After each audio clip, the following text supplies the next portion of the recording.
Атамдын эрке кызы элем дейт. 18 жашка толгонмун. Толушума байланыштуу байлыгы бар, бийлиги бар дейт. Атамда байлык бар, бийлик бар, бардыгы бар.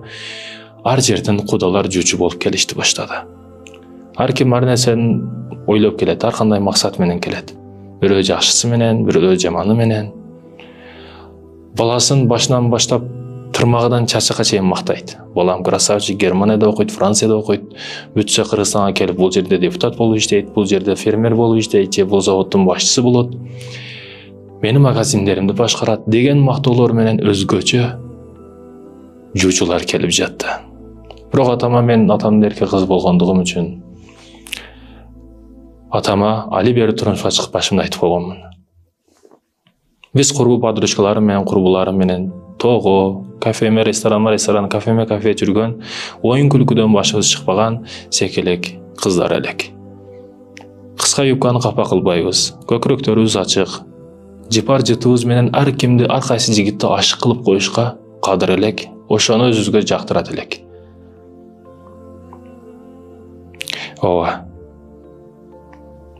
Бул биз үчүн бактылуу күндөрдөн бири элес.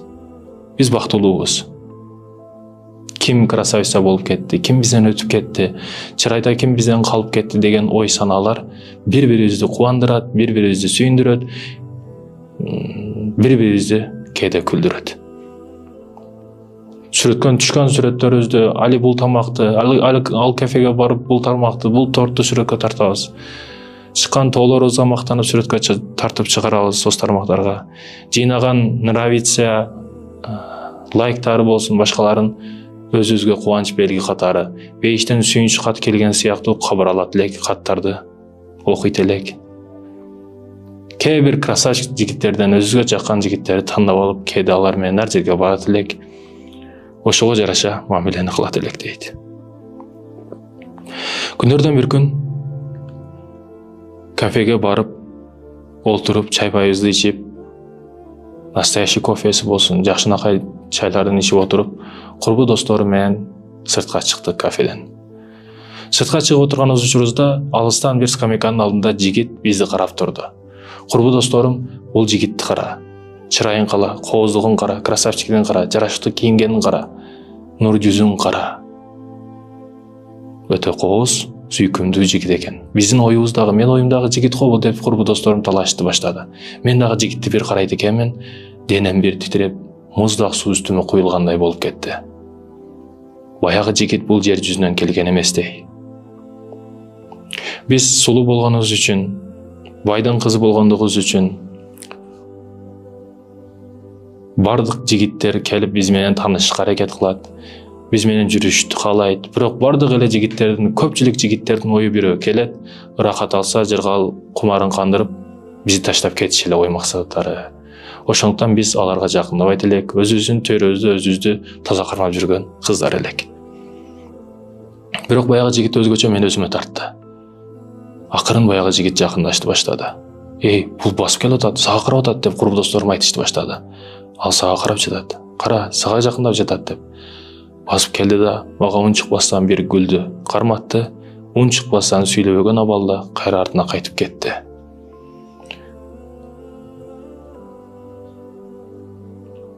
Күлгөн абалда ашык-машыктар дейт, Лейли Мажнундар деп биз үстүбүздөн күлүп калышты, досторум үйлөрүнө кетишти, мен дагы үйгө барып, баягы гүлдөн көзүмдү үзбөй калдым. Жытым исктүү. Гүлдү караган сайын жигит эсиме түшөт. Бул кандай жигит, кайдан келген жигит, не жигит? Гүлдү карасам, гүлдө кат туруптур. Катта жазуулар бар. Окуйт экенмин, ал жигит мени кантип жолуктуруп калгандыгы, кантип көрүп калгандыгы, 1-2 күн артынан жүргөндүгү баян болду. Светофорго жетер-жетпестен кызыл жанган учурда оң солду карап, оң солду караганда гүл дүкөнүнүн ичинде менин курбу досторум менен мишкаларды, оюнчуктарды талдап жаткан учурубузда мага көзү түшүп, мени жактырып калган экен. Бул жигит. Оюм, жүрөгүм, рухум менен ал жигитке байлангандай болдум. Себеби башка дүйнөнүн жити келип турат эле ал жигиттен. Ошол жерде номер, эгер мага тартылган болсоң, мага байланышып кой деген жазуусу менен номерин калтырыптыр. Ага байланыштым. Жөн гана салам деген сөздү араң айттым. Мен ошондо гана кыздар жигиттер менен тааныш үчүн кандай гана кыйналышын, жигиттердин чыныгы абалын ошондо түшүндүм дейт да. Жигиттери канчалык оор болушун мен ошондо түшүнүп жеттим. Кыздар менен таанышуу ушунчалык кыйын экендигин. Себеби мен жигитке биринчи жолу ошентип салам деп жаздым эле дейт да. Жаздым, ал жооп берди. Ошентип кээ бир сөздөрдү, маанилүү сөздөрдү гана суроо жооп кылып, өтө кем сөз экен. Мен суроо берем, ал жооп берет. Эгер кааласаңыз, мындай сүйлөшүп жүргөндөрүбүз туура эмес. Мен сизге ата-энемди жөнөтөмүн. Үйүңүздү дарегиңизди бериңиз. Адресиңизди бериңиз деди. Ошондой күндөр арада атам келди. Атам орчундуу көздөрү менен, курт сөздөрү менен айбаттуу атаке деп жакындайт экенмин. Атам дагы өз сөзүн баштап, кызым, ар бир адам бул жашоодо бактылуу болушка татыктуу. Ар бир кызды ата тарбиялайт. Бирок кыз төрөлгөндөн баштап өткөнгө чейин, өмүрдөн таштап кеткенге чейин эркектин колдоосунда, коргоосунда, жолунда болуш керек. Сен дагы ушул сыяктуу менин коргоомдо болдуң. Мен дагы түбөлүктүү эмесмин. Сен аманатсың мага. Мен сени бирөөгө байлап беришим керек. Жуучулар үзүлбөй жатат дешигибизден. Өзүң ойлоп көр, карап көр деген сөзүн айтты. Ошондо баягы жигит эсиме түшүп, бардыгы пилус келип жаткандай болду. Жүрөгүмө кубаныч кирип кетти ичине. Ошентип жигит ата-энесин жиберди. Жигит ата-энесин жиберди. Эки нур жүздүү эне. Алардын алдына кантип киремин? Эмне кылып киремин? Эмне деймин деген ойлор кухнядамын, колдорум, буттарым титирейт. Дарроо карап эле айнектен карап кайненемди көрдүм. Нур жүздүү, дарроо эле таныдым, ошол эненин баласы бул бала деп. Билдим, байкадым, көрдүм, түшүндүм. Жакындап барып чай алып кирген учурда чайды араң койдум. Колдорум титиреген, сүрдөгөн абалымдан корккон учурда чайды коюңуз, кете бериңиз деп койду. Мен чайды койдум да араң ал жерден өзүмө күч таап чыгып кеттим ал жерден. Кайненем коркунучтуу эмес, сылык сөз, нур жүздүү, өзгөчө аял экен. Ошол жерден байкалып билинип турду.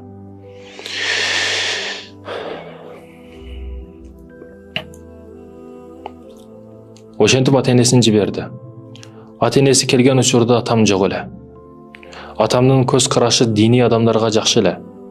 Таксыр болсун, молдо болсун, дамла болсун, ким болбосун, андай адамдар жакшы адамдар болушат. Көп учурда жамандыгы жок, жаман адамдарга жамандык менен мамиле кылбайт. Көбүнчө жакшылык мамиле кылат. Жана да динге негизи атамдын көз карашы жакшы эле. Ар бир адамдын тутунган дини болуш керек. Дини болбосо бул кыйын маселе. Ар бир адам бир Кудайга сыйыныш керек, ал сыйылган нерсесине карата биздин урматсызбыз болуш керек деп, дин чөйрөсүндөгү адамдарга атамдын мамилеси жакшы эле. Ооба. Ошентсе дагы ата ар дайым кыжалат болот. Ата ар дайым ойлонот. Кызым дейт, балам үчүн жашайт. Кыздын жарым жаны, атанын жарым жаны. Ата ар дайым кыз десе, бардык нерседен кечип коет.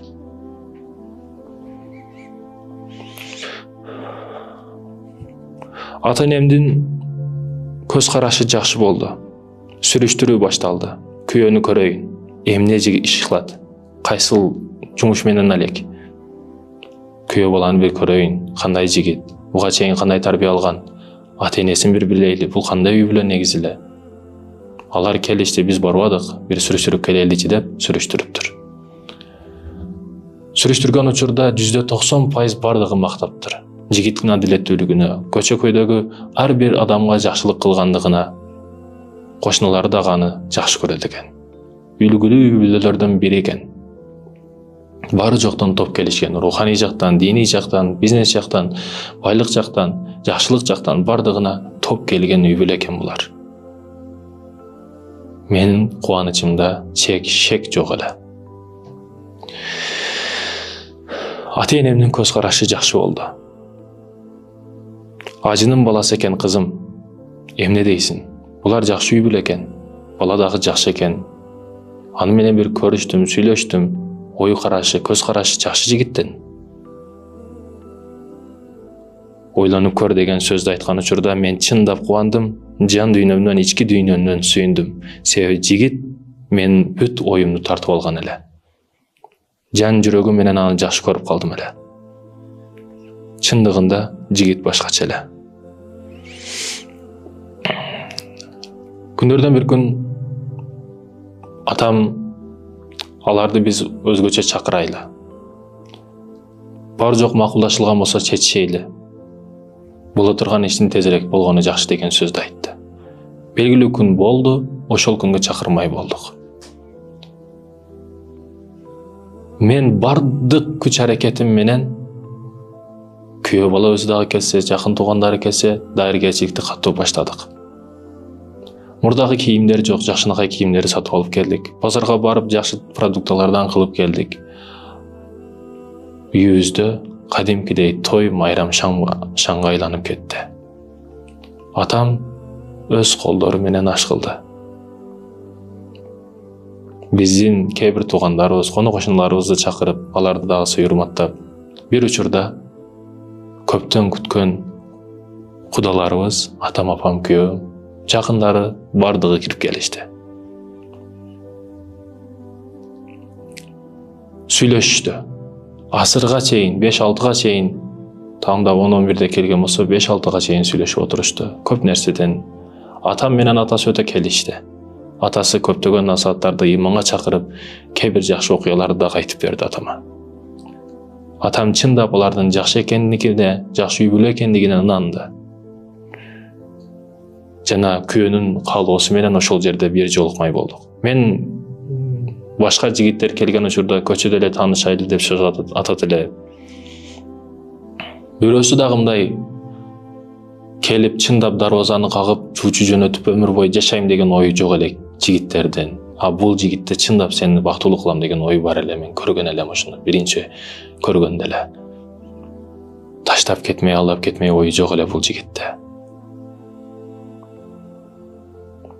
Жолугушмай күнү ошол үйүбүздө эле жолуга турган болдук. Ата-эненин көз карашында, көз алдында, өзүбүздүн бир кичинекей бөлмөбүздө мен аны күтүп жаттым. Салам берген абалда, буга чейин сизди көргөнмүн дейт. Сүйлөйсүзбү же угасызбы деди. Угамын дедим. Уксаңыз жакшы. Буга чейин мен сизге көп сөздөрдү айткым келди. Бирок иба ортобуздагы нерселер нике түрүндө болмойнча бул нерселерди айтышым кереги жок эле. Азыр менен уялып жатасыз, бетиңиз кызарып жатат, көрүп турам, сүрдөп атасыз, бирок менден коркпоңуз. Мен сизге эч кандай арам оюм жок, жамандыгым жок. Анан көчөгө чыкканда дагы мен алдымда эле эмес, көчөгө чыккан учурда дагы көкүрөгүңүздү башкалар көрбөсүн. Жаманды кийиниңиз. Кулк менен өзүңүздү оңдоңуз. Кээ бир сөздөрдү айтты. Бул сөздөрдү айткан учурда жер жарылбады, жерге кирип кетпедим. Ошентип жолугушуу бүттү. Ошол күнү кайненем ачык сөздөрдү айтышты баштады. Тезирээк тоюн кылайлы, тезирээк никесин кыялы. Менин апам болсо жок, жаштар бири-бирин түшүнүшсүн, бири-бирин көрүшсүн, түшүнүшсүн, сүйлөшсүн. Жакшыраак жакындан билгенден кийин анан тойду шашпай кылабыз деди. Жок, бул шайтандын азырыгынан башка нерсе эмес. Шайтандан бул жөн эле жүрүштөр. Тезирээк үйлөндүрүш керек. Жаштардын тойго чейин жүрүшү бул шайтандан гана амалы. Чындыгында өзү нике жоопкерчилик да. Нике жоопкерчилик. Жоопкерчилик аласың ошол айылда. Аманатка кыянат кылбайсың. дартынашпа, бақытына шерик боласың киши. Ошол жолугушуудан кийин нике кыйылып алып кетмей болду мени. Нике күнүн белгилеп коюшту. Тойду кийинчерээк кылып бермей болдук. Биринчи бирок сөз түрдө нике кыйылмай болду. Шарият негизи ушундай экен. Нике кыйылмайынча адал болбойт экен. Күйөө жигиттин жүрүшү, жаштардын жүрүшү. Ошондуктан адал болуп, үйдөн алып чыгып кете турган болду. Үйүбүздө нике кыйла турган болду. Албетте, ал менен эртеси күнү жолугушуудан кийинки эртеси күнү бир жолукмай болдук. Ал мен аны кичине күттүм университеттен чыгып, ал келди, машинасына алып барып, чоң китеп дүкөндөрүнө кирдик. Диний китептерге кирдик. Ал жерден эң чоң китептерди, эң жакшы китептерди мага алып берди. Ислам негиздери болсун, аалымды тарбиялаган аялдар болсун, тарыхты өткөн күчтүү адамдар болсун, нике болсун, нике жана үйлө болсун, айтор ушул китептерди бардыгын, намаз тууралуу, 5 вакыт намазды кандай окуйм, ушул китептердин бардыгынан алып берди.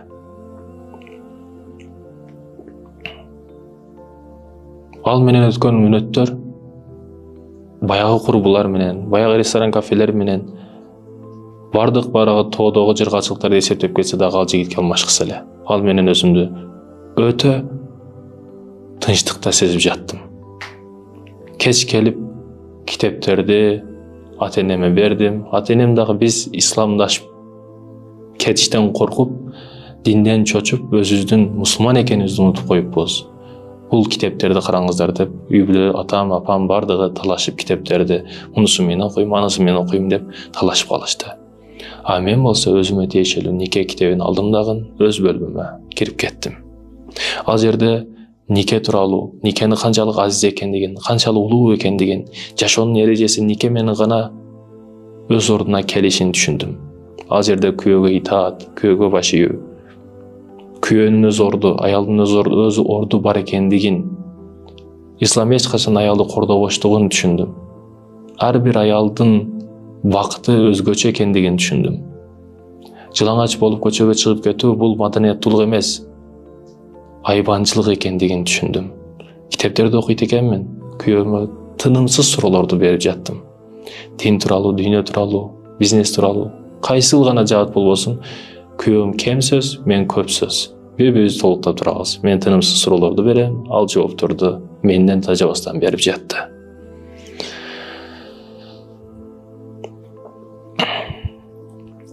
Ошентип суроолордун ичинде махыр темасына келип калдым. Махыр темасын окуйт экенмин. Аял киши болуп мен махырга каалаган нерсемди сурасам болот экен. Чалып, мен сизден каалаган нерсемди сурасам болот экен. Никеге 1 күн калды.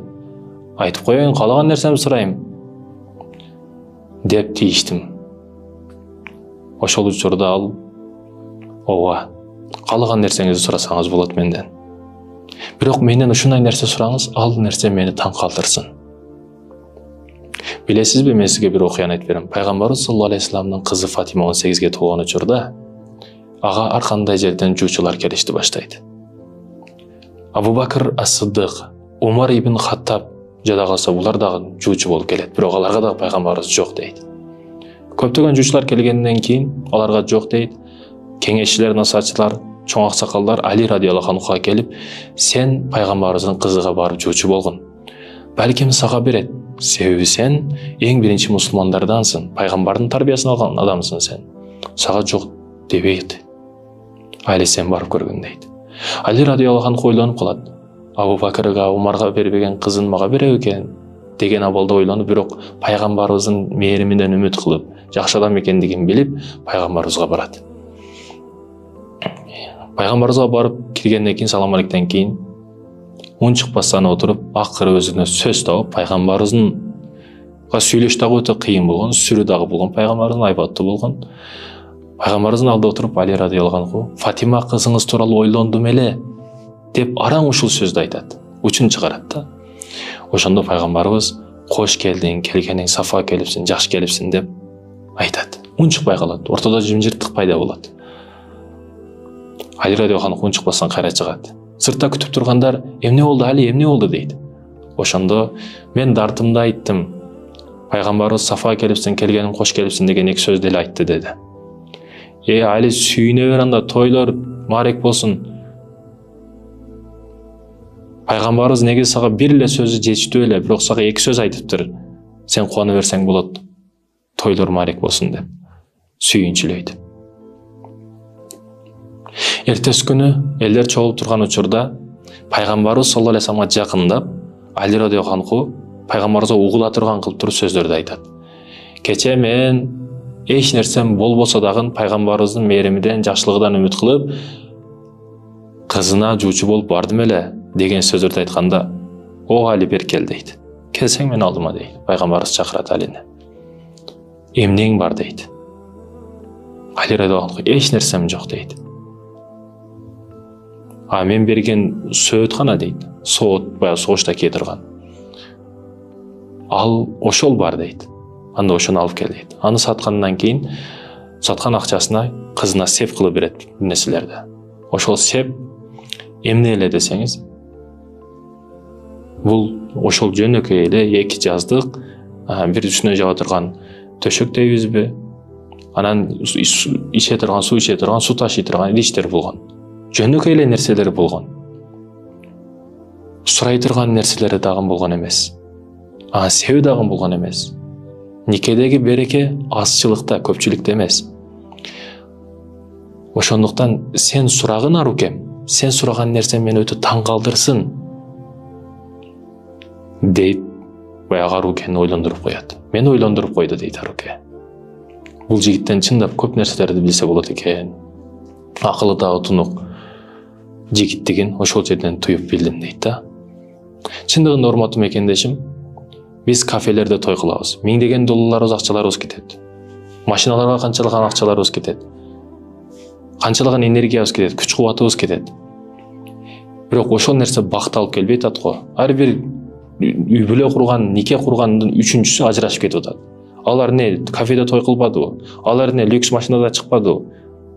Жок, алар сонун кылып, сиз жебеген торттор менен өтө келиңкүлүү салондордо көйнөктөрдүн жакшысын арендага алып, бир күнүк арендасы $20,000 болгон келиндин көйнөктөрү бар. Арендага ал бир күн үчүн ошол. Бир күн үчүн $20,000.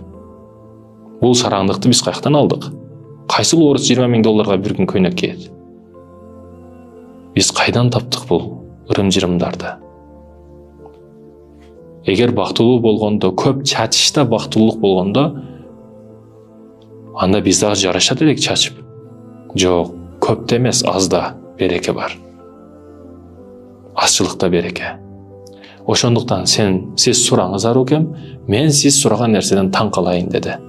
Мен ойлондуруп койдум. Мен эмне сурасам экен күйөөмдөн? Албетте, квартира сурасаңыз болот, машина сурасаңыз болот, 570 сурасаңыз болот. Бирок андай нерселер түбөлүккө алып барбайт, сизди бактылуулукка бакыт алып барбайт. Никедеги азчылык береке. Ошентип ойлонуп акыры китеп сурамай болдум. Өзүмө керектүү эң жакшы жаккан китептердин списогун берип, күйөөмө карматтым. Фатима жана Али радиаллаху анхунун окуясын айтып берди мага. Ар күн сайын, түн сайын окуяларды айтып берип жатты. Ал мени таң калтырып жатты. Ошентип нике кыя турган күн дагы жакындап калды. Нике кыйылат экен. Никебиз болуп бүттү. Никедеги шарттар, никедеги келимелерди ага чейин жаттатып койгон болчу. Өкүнүчтүүсү мен мусулманмын деп жүрүп, келимени дагы билбеген экенмин. Бизде негизи эле орусташып кеткенибизге байланыштуу теспи, жай намаз, жакшы нерселер табылбаса дагы, орустар үчүн арак, пивосу бардыгы кыларниктерде турат эле. Чындыгында ушундай эле. Жасана турган бардык атрупалар табылганы менен руханиятыбыз кээде сасып калган эле.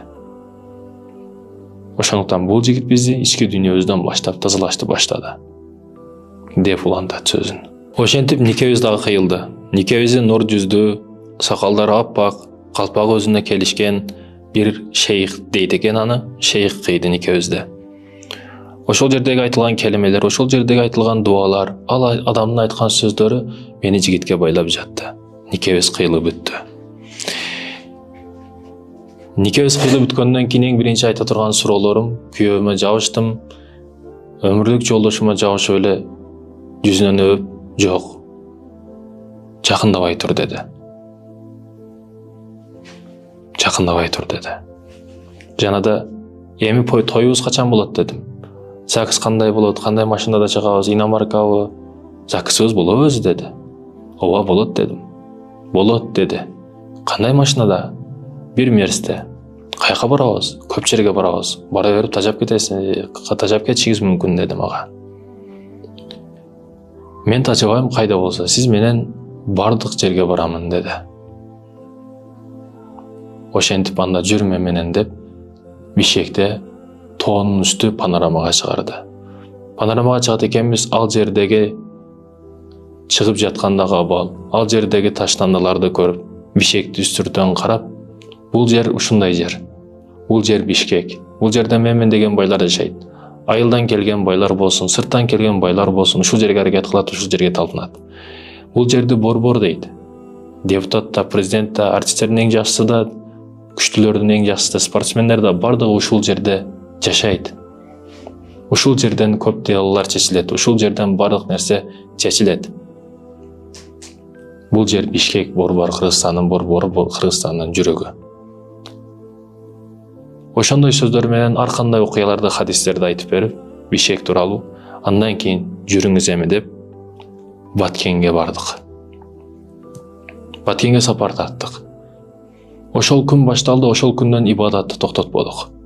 Баткенге барып, Баткендеги границадагы, чек арадагы абалды көрсөтүп, ал жердеги октон калган калдыктарды кармап, бул жерде менмин деген чыныгы эркек эр азаматтар жан берген. Бул жерлер үчүн. Жерди талашып келген душмандардын мизин кайтарыш үчүн менмин деген чыныгы эркектер жан берген. Бул жерлер жөнөкөй жер эмес. Кээ бирөөлөргө таш, суу жетпеген жер болушу мүмкүн. Бирок ошол биз мактаган Бишкектен дагы кымбатыраак жер бул Баткен болот.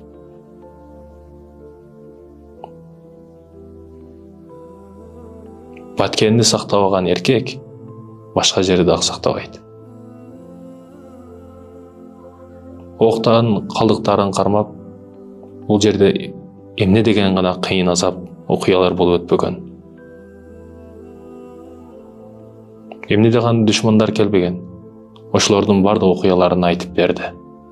Жана бул жер Баткен бизнес центр жери. Афганистандан келген жүктөр, башка жерден келген жүктөр через Баткен аркылуу бардык жерге тарайт, дүйнөнүн булуң бурчуна тарайт. Баткен ушундай жер деп, Баткен тууралуу толук түшүнүктөрдү берди. Биздин милдетибиз эмне? Ару кем. Ушул Баткенди оңдой турган баланы биз тарбия кылышыбыз керек. Ушул согуштардын алдын ала турган, мамлекеттер менен чек араларды келишип, чек араларды так туура чече турган, душмандардын мизин кайтара турган, чыныгы армияны тарбия кыла турган баланы тарбия кылыш экөөбүздүн милдетибиз. Туура биз эч ким эмеспиз. Экөөбүз бир жашоодо ийгиликке дагы жеткен эмеспиз. Ата энебиздин жыргалчылыгында жүргөн кыз жана балабыз. Бирок биздин кызыбыз же балабыз, балдарыбыз ушул Баткенди оңдош керек. Биз ошондой баланы тарбия кылышыбыз керек. Эң күчтүү Манас атабызды дагы эне тарбиялаган. Эне. Семетей Сейтекти дагы эне тарбиялаган. Душмандары келип алтын күмүшүн алып, эже карындашына намысына тийип зордуктап алып качып кетип жаткан учурда достору келип, Манас качайлы кетейли, азыр бизди да кармап алышат, түрмөгө тыгышат, башыбызды кесип салышат деген учурда Манас атабыз эч нерседен кайтпастан, бул мен үчүн намыс, бул мен үчүн намыс, мен бул нерсеге эч качан жол бербеймин деп барып калмактарды кырып, кытайлардын жолун тосуп, эже карындашын алтын күмүшүн алып келген, куткарган чыныгы Манасты ким тарбиялады? Ал эне эле, эне эле. Эч нерсеге карабастан, эч кимден кайтпастан, эч нерседен коркпостон, окко, зотко төшүн тоскон Чолпонбой Баатырды ким тарбиялады? Эне эмеспи? Албетте эне. Эне. Ошондой балдарды тарбиялаш экөөбүздүн милдетибиз. Арукем. Бул Баткен жөнөкөй жер эмес, кандуу жер. Бул жерде өлүктү менен эстеши мүмкүн. Бирок өлүктөрү менен эч ким эстебейт. Бул жерде менмин деген батырлар кеткен, мерт кеткен. Бул жерде сактай турган балдарды тарбиялаш экөөбүздүн милдетибиз деп Баткендеги сөздөрүбүз бүтүп, сапарыбыз бүтүп, Баткендеги ширин шекер балдар, жөнөкөй адамдар, бири-бириге аке, байкелер жок, жалаң аке. Аке мерим төгүлгөн адамдар. Бирөөсүгө бирөөсү жамандыгы жок. Бирөөсүгө бирөөсү бир калп айтмайы жок. Баткендиктер ушундай жөнөкөй адамдар экен. Мамиле кылсаң, сүйлөшкөн сайын сүйлөшкүң келет Баткендик адамдар менен. Мен байлык чөйрөсүндө жүрүп, бай чөйрөсүндө жүрүп, элитка кафелердин, ресторандардын ичинде жүрүп, түн клубтарда жүрүп, Баткендеги жерди эч качан көрбөптүрмүн, билбептүрмүн. Баткендеги адамдарды эч кайерден таппайбыз. Алтын койсо, алтынды тоонун таштын астынан табабыз, жердин астынан табабыз. Бирок Баткендик адамдарды Баткенден башка эч жерден таба албайбыз. Деп Аруке айтат.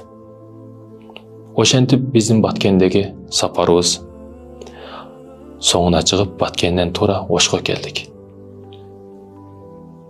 Ошко кирер-кирбештен мурда эле мурдагы бузулуп, кээде күйүп, кээде калган калдыктуу зданияларды, үйлөрдү көрсөтүп, бул жерде мурда өзбек кыргыздар өтө жакшы жашаган. Кээ бир саясаттын айынан, кээ бир башчылардын жада калса туура эмес саясатынан улам өзбек кыргыз дейби ортого үчүнчү күч аралашып ошондой окуялар болуп өткөн деп тарыхтан дагы, историядан дагы кабар берди. Сулайман тоонун үстүнө чыктык. Сулайман тоонун үстүнө чыгып, бул Сулайман тоо деди. Жана Ошту көрсөтүп, Ош билесиңби? Бул жерден убагында Ош ийлер чыккан. Эң күчтүү аалымдар чыккан. Өзгөн ийлер, Бухарийлер, менмин деген аалымдар бул жерден чыккан.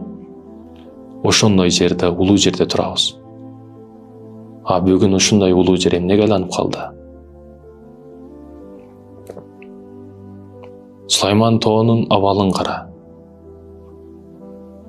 Боюмда болот экен, балалуу болом деп, ташка сыйганып, сылык таш деп ага асылып жаткандарды кара. Сен жөнөкөй эле Сулайман тоодогу мына даракты кара. Даракка илинген ленталарды кара, кызыл чүпүрөктөрдү кара. Булар Сулайман тоону Кудай деп алды. Чыныгы Аллахка чакырган аалымдардын урпактары бүгүн тоо ташка, дарга сыйынып калды. Ушул нерседен алыстатып, чыныгы динди таныта турган аалымды тарбиялаш экөөбүздүн милдетибиз. Бул Ошту оңдош биздин балабыздын колунан келет. Бул область Ош. Албетте адам бир буту жок узакка барбайт. Ош ошол сыяктуу. Кыргызстандын бир буту бусуз болбойт. Сулайман тоонун ал жагынан кара, төөгө окшойт. Бул жагынан кара, бир өзгөчө нерсеге окшойт. Ошо түшө берет. Өзгөчөлүгү шаардын ортосунда жайгашып калгандыгы. Болбосо ал жөнөкөй эле таш, тоо. Бирок бизден алына турган сабак. Бул жерден эң күчтүү адамдар тарбияланып чыккан. Ошондой адамды тарбиялаш экөөбүздүн милдетибиз. Арукем деди. Ошту көрсөттү. Оштогу адамдар, Оштогу чайканалар. Жана да ошол согуштан кийин, өзбек кыргыз согуштан кийинки бизди бириктирген нерсе бул бир гана дин экендигин айтып берди. Мусулманды өлтүрбөш керек экен. Мусулманды кордогош керек экендигин, ошол дин гана кармап калган. Адамды ойдон дин эле кармап калышын ошондо түшүнүп жеттик. Ош бул нерсеге мисал болуп берди дейт. Оштон чыгат экенбиз, Жалал Абадка келдик. Бул жер Жалал Абад деди. Бул жер өнүгүш керек. Бул жер Баткенден Бишкекке каттаган, Оштон Бишкекке каттаган таксичилердин чай иче турган чайканасы эле болуп калбаш керек. Бул жерди өнүктүрүш керек. Бул жерге инвесторлор тартыш керек. Бул жерди өнүктүрө турган баланы тарбиялаш экөөбүздүн милдетибиз. Гүлүм, Арукем. Бул жерде бузулган диний агымдар көп. Хизбут Тахрир болсун, башка диний агымдар өтө көп. Аларды туура жолго салыш, аларды оңдой турган баланы тарбиялаш экөөбүздүн милдетибиз деп жатты. Ар бир сөзүндө маани бар. чыныгы эркек адамга турмушка чыкканымды мен ошол сөздөрүнөн кийин айтып жаткан ар бир сөзүнөн жоопкерчилигинен мен ал жигитке чындап жипсиз байланып жаттым. Жана биз кайсыл жерге сапарга кылбайлы ар бир күн сайын тахажжудду каза кылбай жаттык. Бир дагы майлуу тамак жебесен жалаң мөмө жемиш жеп жаттык. Экөөбүз бири-бирибизди тазалап жаттык.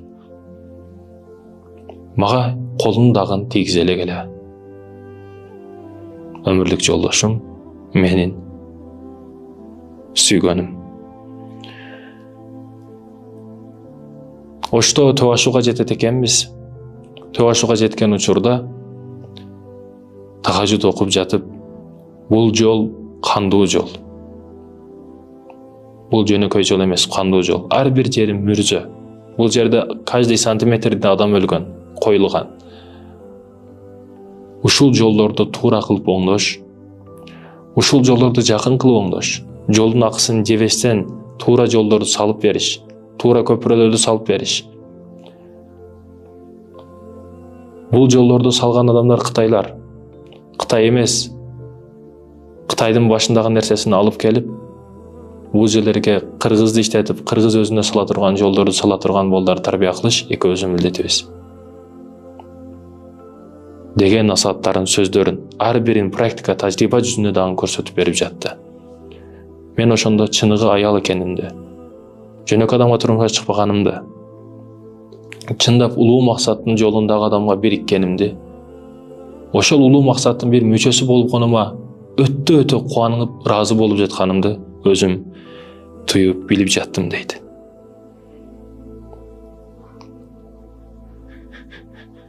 Ооба, биз андан чыгат экенбиз, жолубузду улай ар кандай окуяларга күбө болуп жаттык.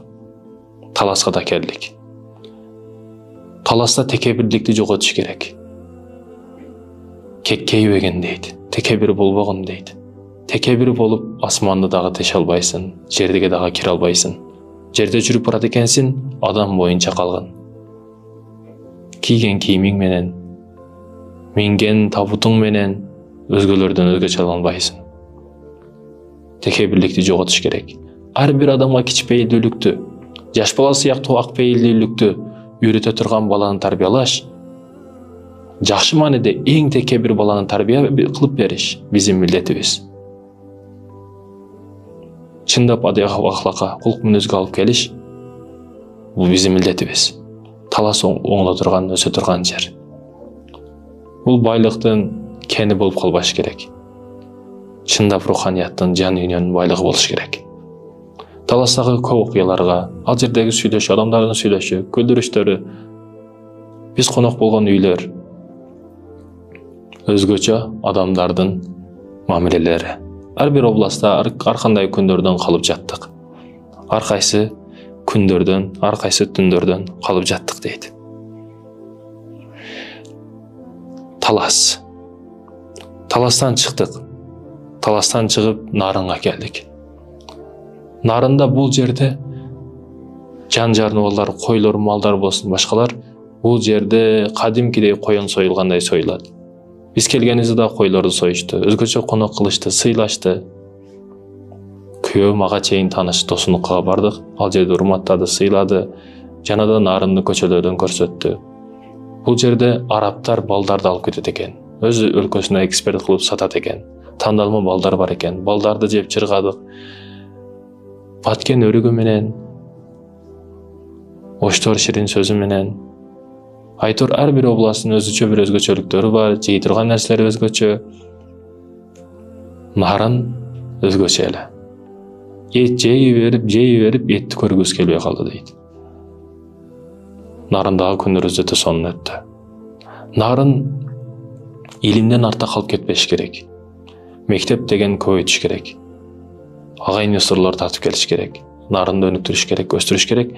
Бул ишти экөөбүз кыла албайбызбы? Ушул ишти кыла турган баланы тарбиялаш экөөбүздүн милдетибиз деди. Нарындын кеч киргендеги, жанып турган светтердеги, светтин жарыгында айланып жаткан чымын жиркейлерди көрүп, айылдын чыныгы жытын жыттап, айылдагы сапарыбыз бүттү. Нарындан чыгып көлгө сапар тарттык. Көлдүн жолунда барат экенбиз, көлдөгү өзгөчө тоолор. Өзүмдүн өмүрлүк жолдошум өзү гана келип кете турган жерлер. Кээде ыр жазганда келип, ошол жерлерден ырахат алып, ыр жаза турган жерлерине келдик. Ал кооздук көрүп, бул кооздуктарды көрдүңбү? Бул кооздукта 1000 кыргыз өлсө, бирок бул кыргызга калсын, кыргыздын урпагына калсын, кыргыздыкы болуп калсын. Бул жерлер башкаларга өтүп кетпесин. Биздин Кытайдан карызыбыз болушу мүмкүн, башкадан карызыбыз болушу мүмкүн, башка өлкөлөрдөн кредитибиз болушу мүмкүн. Ошолордун бардыгынан чыгара турган баланы тарбиялаш экөөбүздүн милдетибиз. Көлгө келдик. Көлдү сыртынан карайт экенбиз. Көлдүн жээгинде отуруп, анын желкесине башымды койдум. Ал мага көлдү көрсөтүп, ал жагы көрүнбөгөн бул көлдү көрдүңбү? Канчалык чоң, канчалык суу көп бул жерде? Ооба, көрдүм бегим. Ушул көлдө канчалык суу көп болсо, ушул көлчөлүк бул жерде күнөө дагы көп. Жана ошончолук акча дагы көп. Бул жерде оңдош биздин милдетибиз. Бул көлдө оңдош биздин милдетибиз. Бул жерде бир тууган эжеси менен келип, оюн күлгү кылып пиво ичип, өзүнүн карындашы менен келип, бир тууган карындашы менен келип, пивосун ичип, арагын ичип, бири-бирин зордоп койгондор, окуялар болот.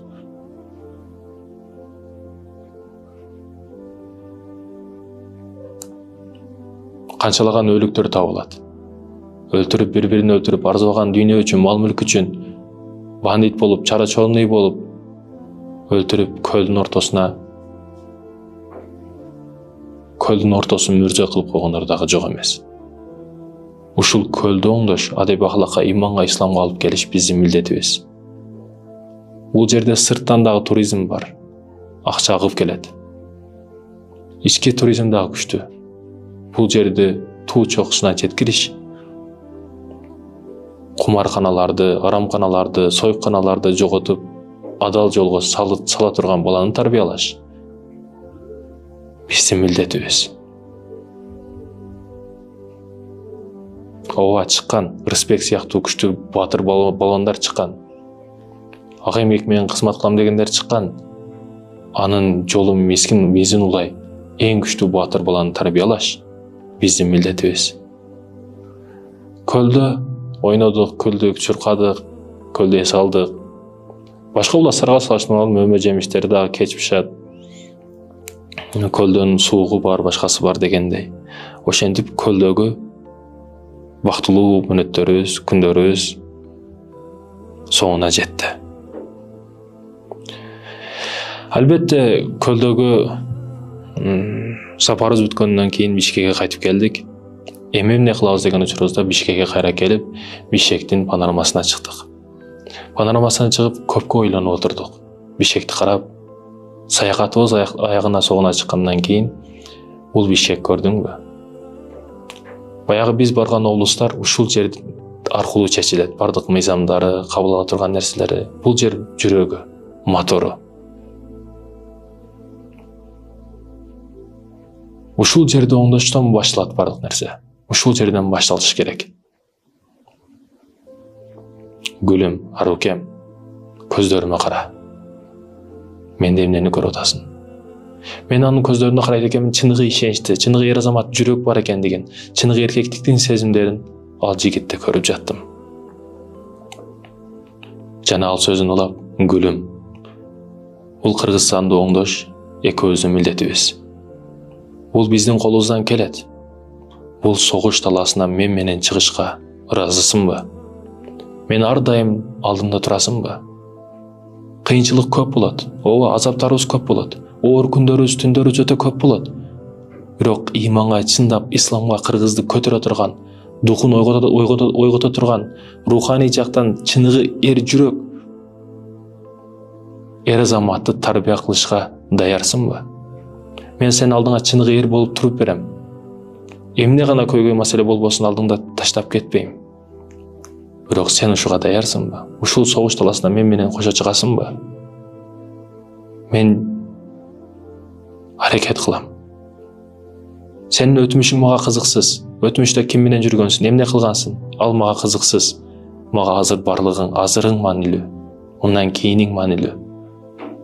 Мени таштап кетпе. Мен алдымда тур.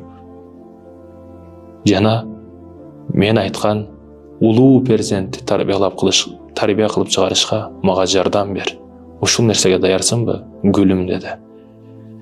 Менин көздөрүмдө мөлтүрөгөн жаштарым агып, албетте, сиз менен түбөлүккө бирге болом дедим. Албетте панорамага чыгып, бул ишекти, жети областты карап, чыныгы жүрөгүбүздөн бири-бирибизге ниет койдук. Жөн эле жашап максатыбыз оюн күлкү, жырга жейиш эмес. Оюн күлкү эмес, чындап Кыргызстанды көтөрө турган баланы тарбия кылышка ниет кылдык, максат кылдык. Ошол максатыбыздан аздырбасын дедик.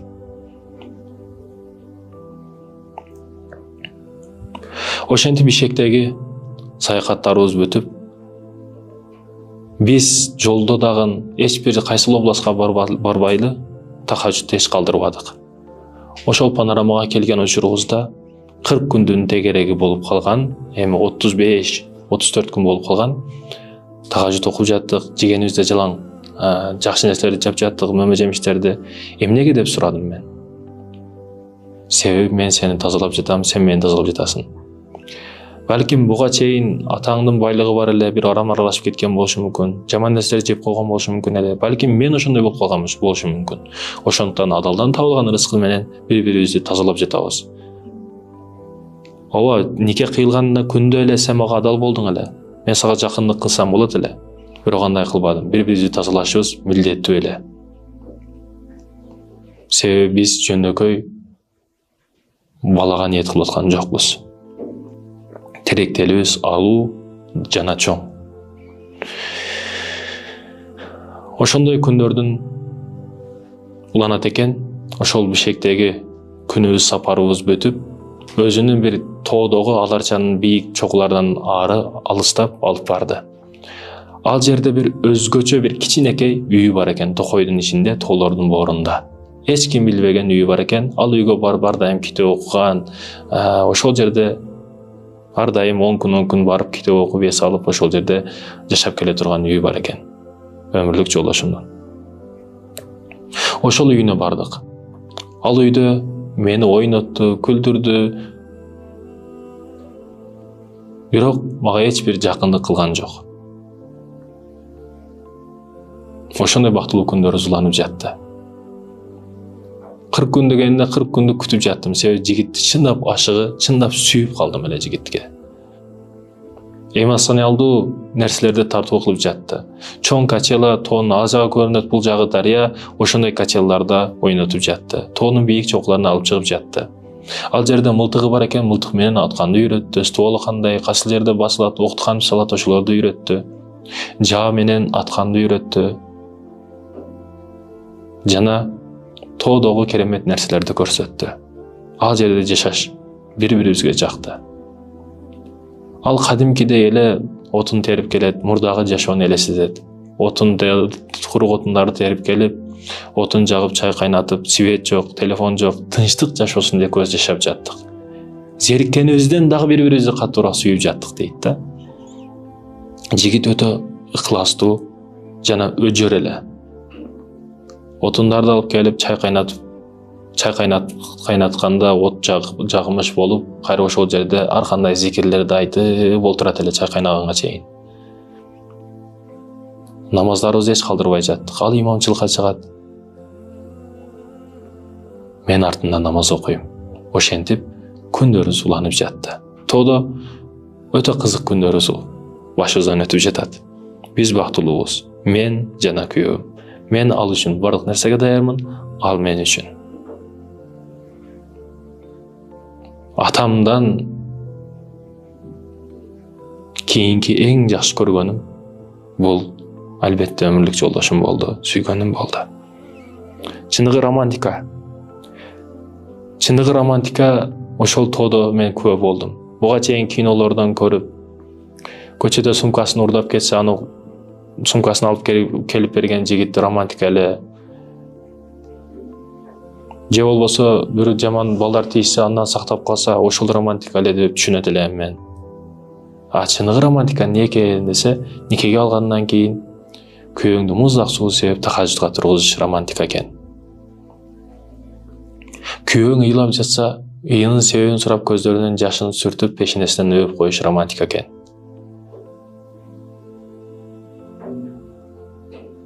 Кээде мен ыйлаган учурумда менин кайгымды тең бөлүшүп, сөздөрүмдү ичимди билип, менин пешенемден өбүп койсо, буттарымга чейин учуга чейин титиреп кеткен учурлары бул романтика экен.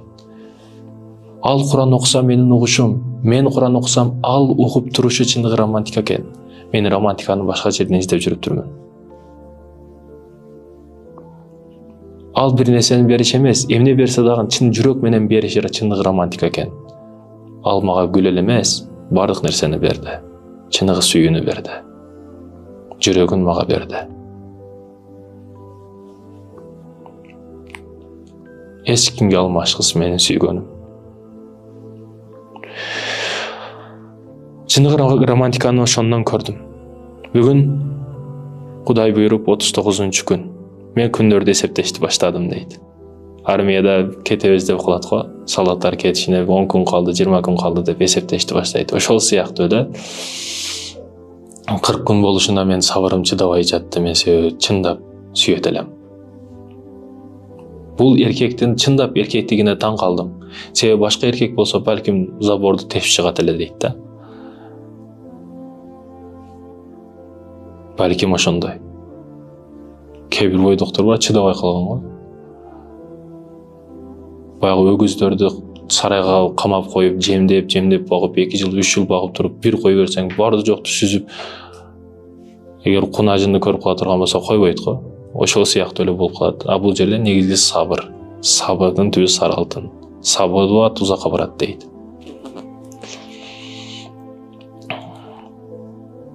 Ошентип 39 күн жакындап келип калды. Ал шашпастан турат экен. Намаздарыбыз, ибадаттарыбыз бүткөндөн кийин шаарга чыкмай болдук. Тоодон шаарга түшүп келдик. Шаарга келип, ошол өзү билген эң күчтүү аалымдардын бири устазга жолуктук. Устазга болгон шартын айтып, мен жолукчамын, алдыда угуп отурам. Устаз, мен 40 күн тазаландык биз. Өз оюбузча, өзүбүздүн көз карашыбызча, сиз айткан жол жоруктун негизинде тазаландык. Биз бүгүн эми чындап үммөткө кызмат кыла турган балага себепчи болуш үчүн өзүбүздү даярдадык. Ошондуктан бизге жакшы бата берсеңиз, дуа берсеңиз, аялмай эми жакындык кылышка уруксат берсеңиз, деп айтты. Ал аксакал дагы нур жүзү келишкен, өтө жакшы адамдардын бири экен, бизге Куран окуп дуа кылды. Бүткүл эл жерге, иманга, исламга, динге, мекенге, жерге, бүткүл үммөттү көтөрө турган уул перзент берсин силерге деп дуа кылды. Ал молдекеден дуаларды алдык, жашы калуу тилектерди алгандан кийин чыгып эле кетип калган жокпуз. Ал жерден чыгып мечитке барып, даарат алып, дагы намаз окудук. Шүгүр намазын окудук.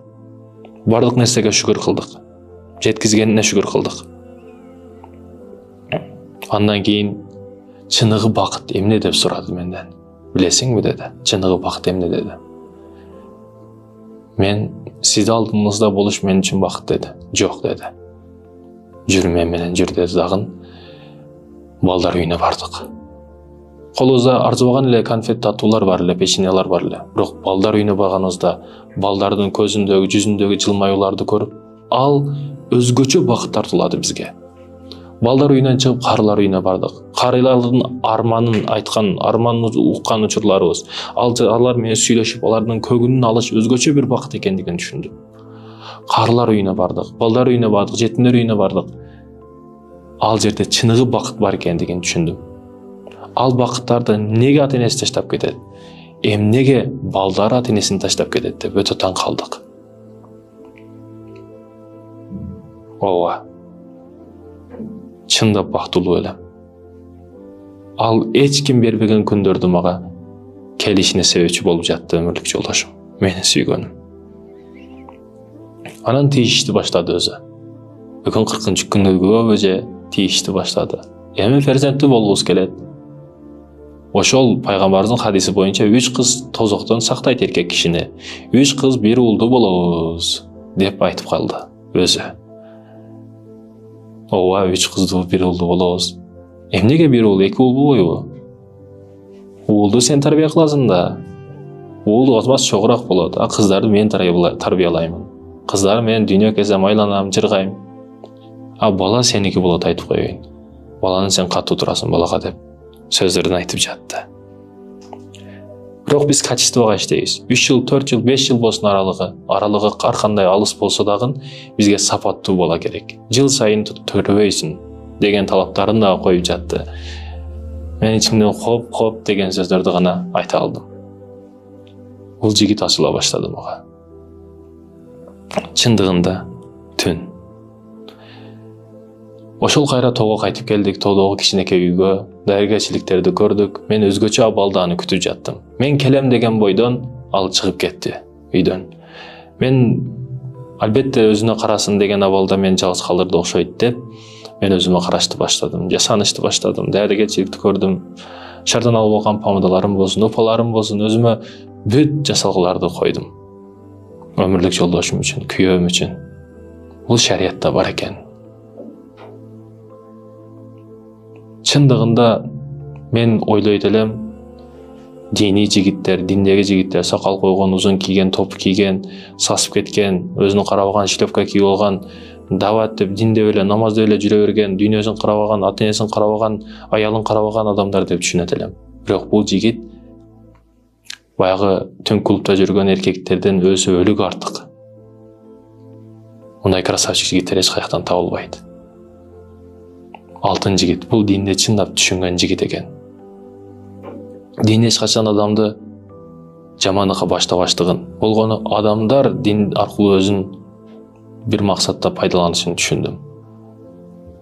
Күйөөм үчүн жасандым. Күйөөм үчүн жакшынакай көйнөктөрүмдү кийдим, апак көйнөктөрүмдү кийдим. Күзгүгө карап, Аллахым мени шерменде кылба. Мени ушул адамга татыктуу жар кыл. Арабыздан аламышыкты аттатпа. Деген дуа тилектеримди күзгүгө карап айтып жаттым. Күттүм. Бир окумда күйөөм кирип келди. Уктабадыңызбы деди. Жок, уктаган жокмун. Мен сизди күтүп жатат окшойт. Мени күтүп жатат окшойт деп гүлдөрдү терип келдим. Бул гүлдөр сизге деди. Жана бир шекек берди. Мени белекке байыттыңыз. Мен сизге бере турган белегим жок эле. Жок. Сен бере турган белектер бул алтын таштардын алдында эч нерсе эмес. Келечекте мага кочкордой уул кыздарды төлөп бере турган болсоң, мындан өткөн белек болбойт. Гүлүм, арукем. Сен бардык жамандыктардан аруусуң. Бардык башаламандыктардан аруусуң. Сен көрөгөчсүң. Менин гүлүм, арукем. Ал тазаланды, жуунду, дарат алды. Мен дагы жуундум, тазаландым, дарат алдык. Жана Кудайга шүгүр айтып, истигфар айттык. Аллахым, бизди ушул жолдо бир кылгандыгың үчүн, улуу максат жолунда бир кылгандыгың үчүн сага шүгүрлөрдү айтабыз деп истигфар айтып, зикир айттык, дуа кылдык. Намаз окудук. Атайын өзүнүн дуасы бар экен, ал дуаларды окудук. Андан кийин тесписин жерге койду да убакыт болду дегендей кылып мени көтөргөн абалда кичинекей бөлмөдөгү кичинекей жаздыкка көтөрүп башымды койду. Мен чочуган абалда коркуп буттарым титиреп, ал жакындаган сайын жүрөгүм дүкүлдөп чыгып кетейин деп согуп жатты. Ордунан чыгайын деп андагы жылуулукту, андагы сезимдерди жүрөгүм кадимкидей сезип жатты. Жүрөгүм чыгып кетейин деп согуп жатты. Жана коркуп кетип, колумду көтөрө койдум. Гүлүм, арукем, сага эч кандай арам ниетим жок. Менден коркпо, чочуба. Көздөрүмө кара деди. Биз түбөлүктүүбүз. Биз экөөбүз бири-бирибиз үчүн жаралганбыз. Биз экөөбүз бири-бирибизди толуктап турабыз. Биз бир бүтүнбүз. Сен мени, мен сени толуктайбыз. Сүйдүм сени, гүлүм сени. Өлөм эми сен деп гана деген ырсаптарын айтты. Андагы көздөрүндөгү, жүзүндөгү чексиз сүйүүнү көрүп, ага чындап байландым, чындап аны сүйдүм.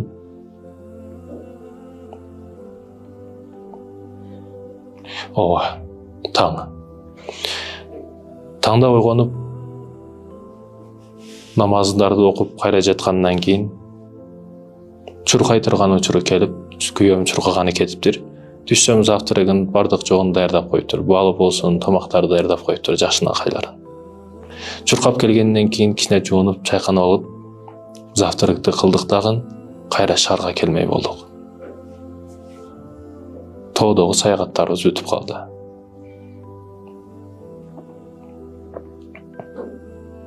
Үйгө кайтып келдик, кайнатам, кайненем күтүп алды. Үйдө кайнатам, кайненем өзүмдүн атамдай, апамдай болуп калды. Кайненем эч бир майда сөз эмес эле. Кээ бир аялдар бар, майда сөз, кухняга кирип алып, тузду аз кошупсуң, көп кошупсуң. Тамак казан биякта, аны үйрөн деп башорто берет. Бу жок, кайненем өзгөчө.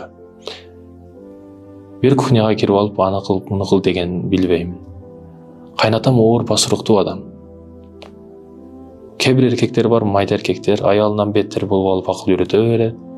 Келин аны кыл, муну кыл. Жок, кайнатам боло турган сөздү тук этер жерин айта турган, кесе турган, акыркы жол чекит атама кала турган, атам сүрдүү айбаттуу адам эле. Жан кызым деп мамиле кылат эле. Өз апамдай, өз атамдай жакшы көрүп калдым. Окушума дагы каршы чыгышкан жок алар. Окуума дагы окубайсың, жок таштап кой. Күйөөм дагы келип, окуйсуңбу, иштейсиңби? Анда бар, себеңди ал, жогул үйүнөн десе болот эле. Бирок ал дагы күйөөм дагы каршы чыккан жок. Контрагын өзүм төлөйм, окушуңа өзүм алып барып келем, деп мени колдоо көрсөттү окуума. Албетте, сонун үй бүлө, үлгүлүү үй бүлө. Булар алтын адамдар, менин жакындарым, атам, апам, өмүрлүк жолдошум. Ооба, үйдөгү баалуу таттуу күндөр Менин ишим дагы өтө жеңил. Тамак даярдайм, үйдө кичинеге жеңил иштерди кылам. Атам Куран менен мечитке каттайт, 5 убак намазга каттайт. Намаз учуру болгондо атамды таппай калабыз, ал учурда атамды дагы издебейбиз, себеби мечитке кеткендиги анык эле да. Атам ошондой оор басыруктуу айбаттуу адам эле. Апам болсо Курандан башын көтөрбөгөн, Куранга өтө басым жасаган, Куран менен турган, Куран менен баскан. Апам телевизор көрбөйт эле. Өзүмдүн кайненем телевизор көрбөйт эле. Бекерчи болуп уктабайт эле. Өткөн кеткенинин гыйбатын дагы кылбайт эле. Көчөдөгү ушакчы кемпирлер, аялдар келсе, 3-чү адам тууралуу мага сүйлөбө дейт эле. Бул деген сөз 3-чү адам жок. Азыр аны сүйлөсөк, эртең мени дагы сүйлөп каласың. Ошондуктан 3-чү адам тууралуу мен алдымда сүйлөбө деп, кыйбатчы келген, кыйбат кылган аялдарды дагы алар менен отурбайт эле, сүйлөшпөйт эле. Ошондой чындык үчүн күрөшкөн менин кайненем. Кайненем майда эмес. Көп нерсеге киришпейт. Кээ бир кайненелер сыяктуу бош калган учурда эле келип келинден кемчилик табып, аны кыл, муну кыл, киржүү, жок, андай эмес. Өз кызындай көрөт эле. Өз кызы элем. Ошондой күндөр уланып, боюма бүтүп, курсагым чоңое баштап, күндөргө уланып, күйөөм бул сөздү айтуу мен үчүн эң жарык күндөрдүн бири болушун билет элем. Жанада кухняда тамак кылмыш болуп жатып, күйөөм келди. Өмүрлүк жолдошум, сүйүктүүм, гүлүм деп гүл көтөрүп келиптир. Гүл алгандан кийин кубанган абалда, сүйүнгөн абалда экендигин көрүп, эгерде сиз атаңызды эмне деп чакырасыз дедим. Ата деп чакырам. Мурда чоң ата деп кээде чакырышым мүмкүн, аба деп чакырышым мүмкүн, бирок ата деп көбүнчө чакырам деди. Эгер сиз калай элеңиз бирөө сизди ата деп чакырышын деп дейиштим. Ошондо мени ким дагы ата деп чакырсын, ким чакырат эле мени ата деп. Ошондо анын сөзүнө жетти, оюна жетти, менин курсагыма карап, көзүн ооба дедим. Күйөөм кубанган абалда мени кучактап көтөрүп, жүзүмдөн, пешенемден өбүп, гүлүм gülüm, barlığım menen, gülüm dep erkeledi sүйүntü. Kүйөөмдүн кубанычында чек жок эле. Кыйкырган абалда ата, апа, мен ата боламын деп кыйкырып жиберди. Кайненем дагы чыгып, ой, улум уят болот антип кыйкырба деди. Ошондой кубанычтуу кабар. Өмүрлүк жолдошум үчүн ушундай жүрөгүндү титреткен кабар келди. Мен дагы күн сайын жаткан учурумда, турган учурумда кыз бекен, бала бекен, эмне болот экен, бул кандай бала болот экен? Куранды күн сайын угуп жаттым. Жок дегенде 2 саат угуп жаттым. Куран кирсин деп болама. Себеби биздин балабыз жөнөкөй бала болбош керек. Катардагы бала болуп калбаш керек. Курсактагы кириш керек. Курсакка дагы адал нерсе кириш керек. Жалаң адал нерселерден жеп жаттык.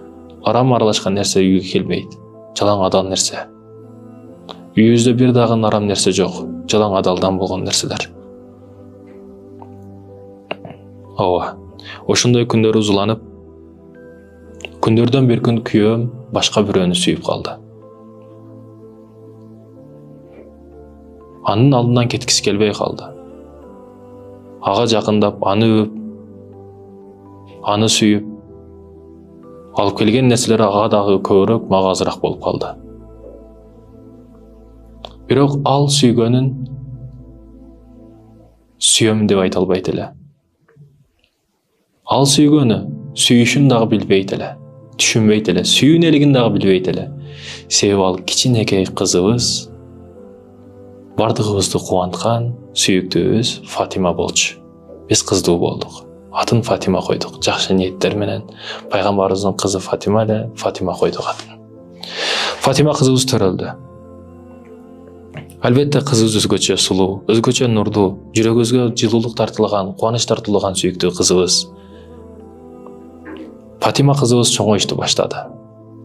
Эркек кызым үчүн атасы жанын берет. Атасы кызыбыз жакшы деп, мурда атасы качан келесиз, эмне тамак кылайын, ата келбейсизби, атасы келбейсизби деп атасына чалып турат элем. Азыр болсо, кызым жакшыбы, кызым эмне кылып атат деп атасы өзү чала турган болуп калган. Фатима жүрөгүбүздүн жарымы болуп калды. Биздин эркетай, ширинтай, кичик көздөрү чоң кызыбыз Фатима. Ошондой күн ара күндөрдүн биринде күйөөм, өмүрлүк жолдошум кубандырган абалда биз эми Түркияга барып келбесек болбойт, эс албасак болбойт деп Түркияга бара турган болдук. Түркияга бара турган учурубуз жетип келди. Үйдөгү кичине чоң иштерди бүтүрүп коюп, Түркияга сапар тартмай болдук. Түркияга барат экенбиз, ал жерде эс алуулар, ал жердеги кооздуктарды көрсөтүп, ал жердеги кээ бир сахабалардын мөзөлөрүнө бардык. Ал жердеги музейлерге кирдик. Мурда тарыхтан калган, Усманилерден калган нерселерди көрсөттү, тарыхтарды айтып берди. Жана керестүүлөрдүн кол чабуулары тууралуу, бул жерде болуп өткөн согуштар тууралуу, ал жердеги асман тереген мечиттерди көрсөттү. Ал жердеги болуп өткөн окуяларды көрсөттү. Бул жерде тайманбастан баатырларча курбан болгон чыныгы мусулман жоокерлердин тарыхтарын, окуяларын айтып берди. Олиялардын мүрзөлөрүнө бардык, аларды зыярат кылдык. Көп жерлерди көрсөттү. Түркия чындап жөнөкөй жер эместигин билдим. Жана бул жер туризм боюнча 4-орунда турат. Бул жерде акча көп. Бул жерде мусулмандар жашайт. Биз бириксек ушунун астына биригишибиз мүмкүн. Түрк тилдүүлөр болуп ушул жака биригишибиз мүмкүн. Бул жерге мына адам жол койбойт, бул президент жол койбойт деген окуяларды факт түрүндө айтып берди. Саясаттан дагы кабары бар, өмүрлүк жолдошум. Күйөөнү аялычалык эч ким жакшы билбейт. Бардык кемчиликтерин күйөөсүн аял билет, аялдын кемчиликтерин күйөөсү билет. Ошондуктан да элге кеңири чыгып сүйлөйт эркек, бирок аялын анча катуу сүйө албайт. Себеби аялы билгенди эл билбейт. Чыныгы жүзүн, аялы билген нерселерди, күйөөсүнө караштуу билген нерселерди эл билсе, анда эл анын жүзүн дагы карабай калышы толук түрдө мүмкүн. Мен күйөөмдү толук түрдө билет элем. Күйөөм өтө жакшынакай, имандан жазбаган, акылдуу адам. Кечкурун мейманканадабыз. Жатуудан мурда ага ыраазычылык билдирейин деп Атасы, мен сізді сүйемін. Бүтін барлығым менен сүйемін. Құдайым бұйырса, сіз айтқан балаңызды тәрбиелайбыз. Ал менің мойнымдағы милдет болады. Мына Құранға дағы түштім, Құрандан да бір-екі пара жаттап қалдым. Сіз айтқаныңызды қылып жатамын. Динге әрекет қылып жатамын. Қолым бошаса ибадат қыламын. Аллахтан біз айтқан ошол улуу перзентті тәрбие қылышын сұраймын. Ооба, бұл абалымнан жазбаймын. Құдайым бұйырса, балабыз сыймықтанат. Сіздей атасы бар екендігі үшін сыймықтанат. Сіздей атасы, атаның баласы болғандығы үшін ардайым сыймықтанып жүреді. Мақтанып жүреді. Себебі сіз жөнөкөй ата емессіз. Сізден шыққан баладағын жөнөкөй болбойды. Атасы деді. Өмірлік жолдашымдағы маға қарап, ооба, менің балдарым бардығы айбатты, келишимді болады, батыр болушат, ержүрек болушат. Бардық аялдарымдың балдары ошондай болушат, деді. Мен дарроо жүзүмдөгү жылмайы жоголуп, беттерим кызарып, ичимден нерв болуп, жүрөгүм титиреп, не дедиңиз деп, уф деген ичимден кайнак сезимдерим чыгып кетип, ушундай алтын адамды башка менен эч качан элестете албайт элем дейт да. Колума түшкөн нерсе менен күйөөнү башына урдум дагы, тарынып, кайгырып, бир ызычы кылып бакырып, эмне жатасыз деп, аялдык сезимдерим козголуп кетип, себеби мындай эркекти башка менен эч качан элестете албайт элем. Бул эркекти эч качан бөлүшкүм дагы келбейт, бирөөгө бергим дагы келбейт. Бул эркек меники, өзүмдүкү. Чындап уруштум, өзүмө тарындым, ага тарындым, ал жерден отелден мейманканадан чыгып кеттим. Тарынып чыгат экенмин, эки жака басамын, автобустарды карайм, сыртта жаан жаап жатат. Дарыянын жээгине келип алып, дарыяны карап отуруп ойлонуп калдым. Өткөн күндөрдү элестетип, өмүрдүн убактын ушунчалык тез өтүшүн ойлоп турган учурумда өмүрлүк жолдошум артымдан келип, суук болуп атат, эшикте жаан жаап атат, сууга түшүшү мүмкүн деп, суудан тосту да алдыма отурду. Бул деңизди кара, жаган жамырлар, тамчыларды кара. Ар бир периште таштайт экен бул жамырларды, билесиңби? Ошол периштедей таза кыз неге менден капа болсун? Мусулманга тарынышы арам. Мусулманга тарынбайт. Тарынбагын мага.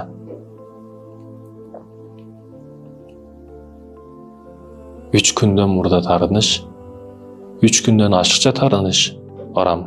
Биз жубайларбыз, бири-бирибизге адалбыз, бири-бирибизге бир жанбыз. Мусафырчылыкта жүрөбүз, алыс сапарда, жолдо жүрөбүз, бири-бирибизге тарынышыбыз таптакыр туура эмес. Эмне кылсам экен? Сенин көңүлүңдү жибитиш үчүн эмне кылсам экен? Шириндик алып берейинби? Эмне кылсам экен деп, колуна шекек таккан учурда баягы күлүп жибердим дейт да. Аялдын көңүлү алтында деп бекерине айтпайт экен да. Эми кырсты, эмнеге алтынга коюшун аял кишини эми түшүндүм деп сөздөрүн айтты. Биздин Түркиядагы сапарыбыз, ал жердеги окуяларыбыз соңуна чыгып жатты. Бул жер, ушундай жер Түркия, чыныгы мусулман аталарыбыз чыккан, усманийлер болсун. Батыр аталарыбыз ушул жерде жашаган. Ушундай өнүккөн өлкөлөрдүн катарына кошуш биздин милдетибиз. Кыргызстаныбыз ушундай өнүгүш керек. Эх, күлүм, арукем, сен билесиңби? Түркия эмес, Америка эмес, башка өлкөлөр эмес, бардыгы бизден артта калышы мүмкүн. Биз кичинекей өлкөбүз, Кыргызстаныбыз кичинекей. Сарылап жолго чыксаң, кечкурун наркы өлкөгө өтүп кете турган бир кичинекей өлкөбүз. Кыйкырсаң, бул частан ал часка эштелет, угулат. Военный частарда кичинекей өлкө. Армиябызда кичинекей саналуу аскерлер бар.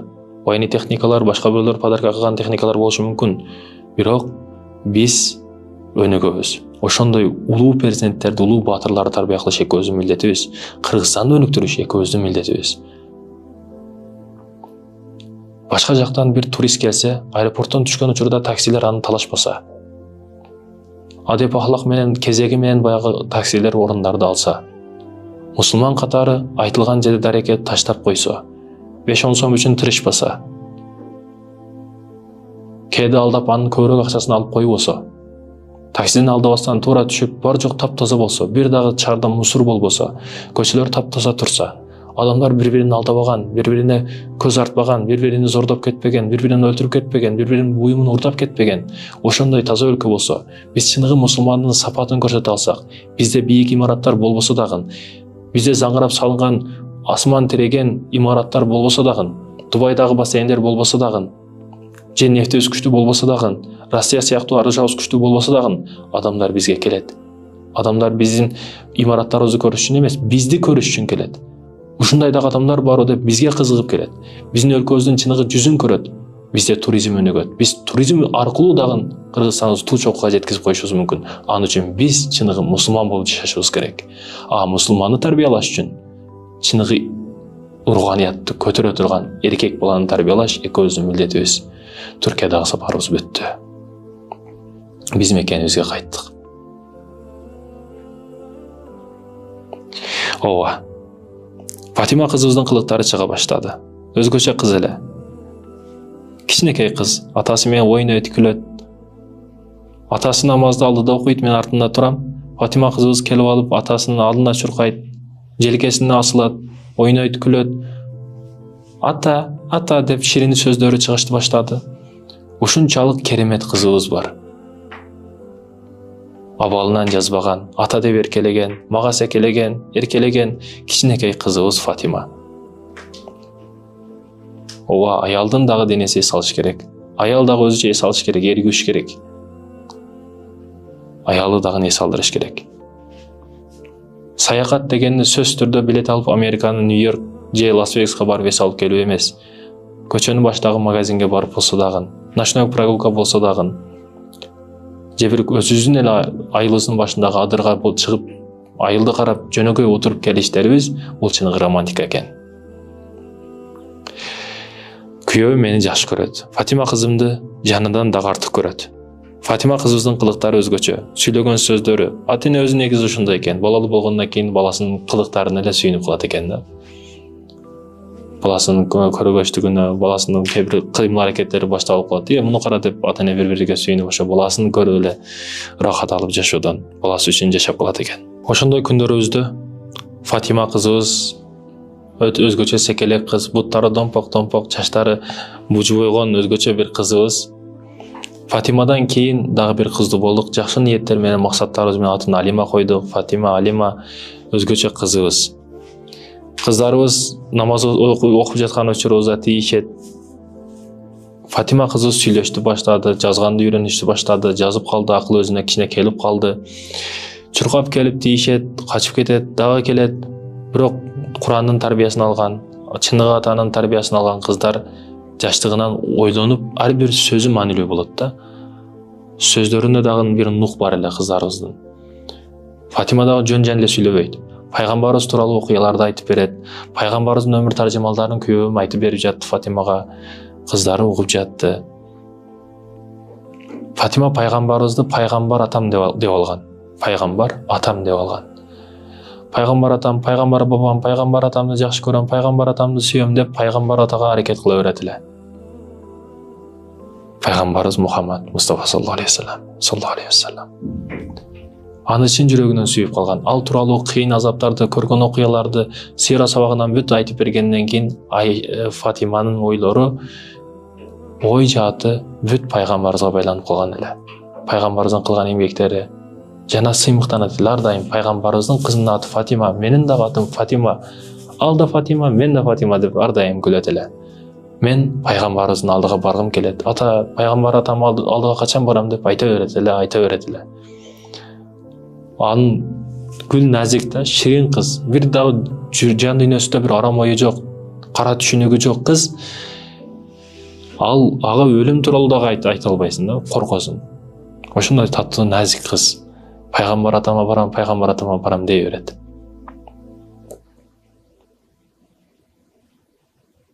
Ооба. Фатима кызыбыздын оорусу чыкты.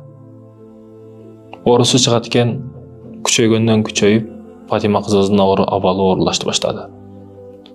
Больницага алып бардык. Көрсөтпөгөн дарыгерибиз бирөөсү булдунай дейт, бирөөсү мындай диагноз коет, бирөөсү 10 күн калды дейт, бирөөсү 20 күн калды дейт. ömür ötüp жатты.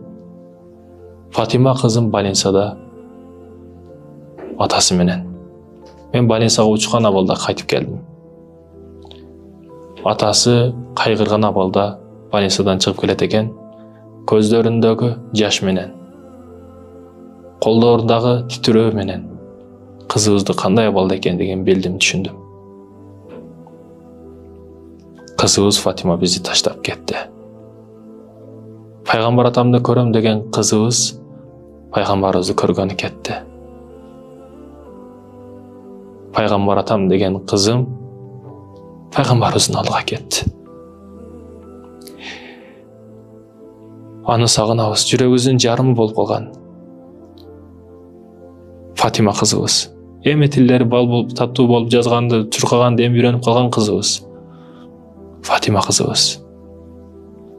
Анын бут кийимин көргөн сайын, анын назик кийимдерин көргөн сайын, көйнөктөрүн көргөн сайын, көйнөктөгү гүлдөрүн көргөн сайын, гүлдөрдү кармап алып чуркап келип, "Апа, бул гүл кайсы гүл? Апа, мына сүрөт не гүл?" деген элестерди эстеп, көздөрүнөн жаштар токтобой жатты. Жаным кызым Фатима, жаным кызым, пайгамбарыбыздын алдыга бар. Дештен башка эч кандай сөздү айта алган жокмун.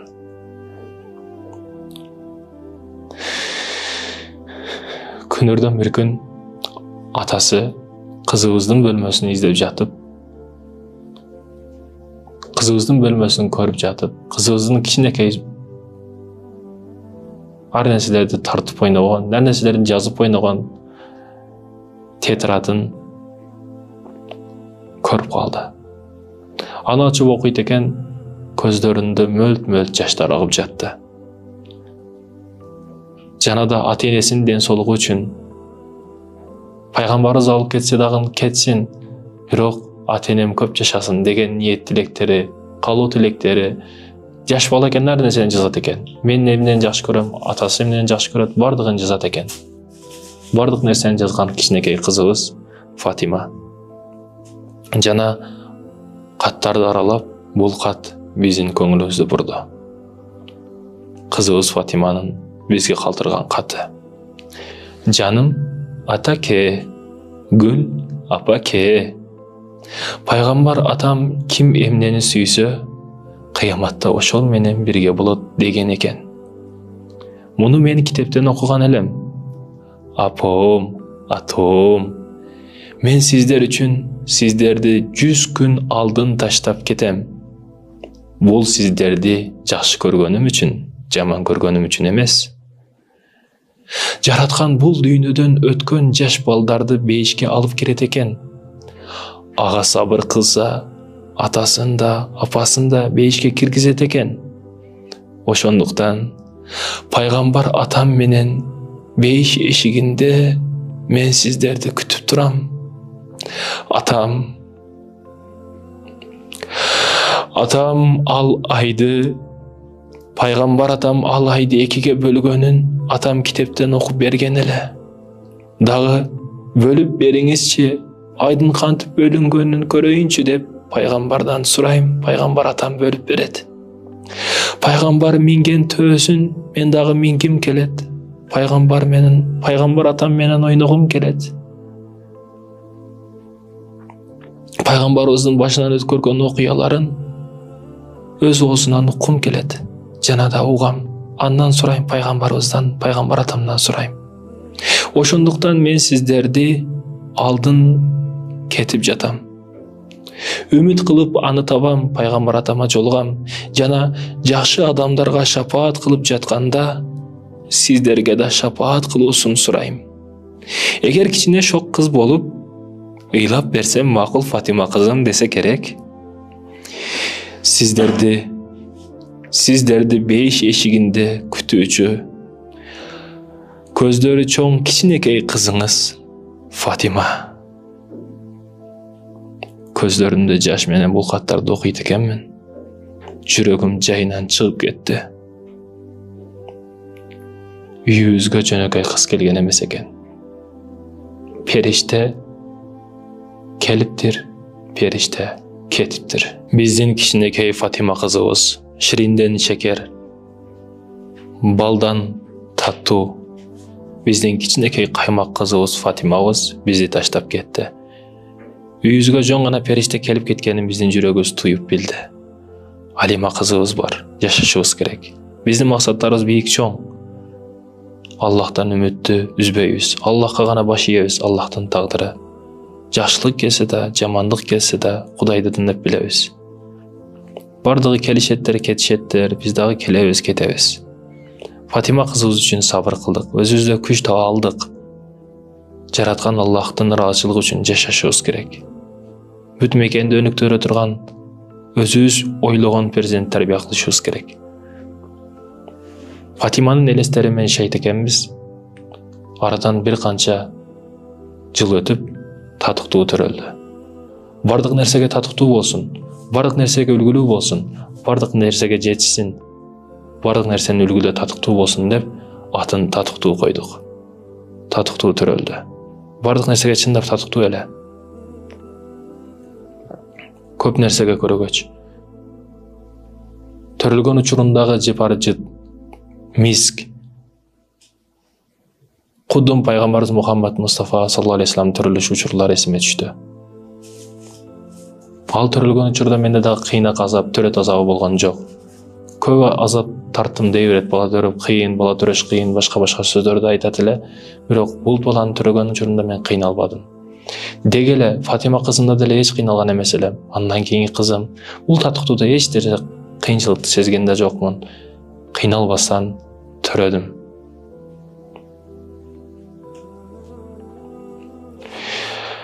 Миң дуалар менен төрөлгөн татыктуу балабыз. Татыктуу балабыз төрөлдү.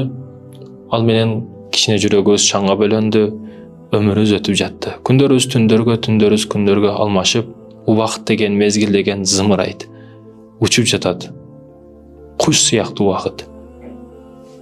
Ооба. Чындыгында күйөөм өзгөрдү.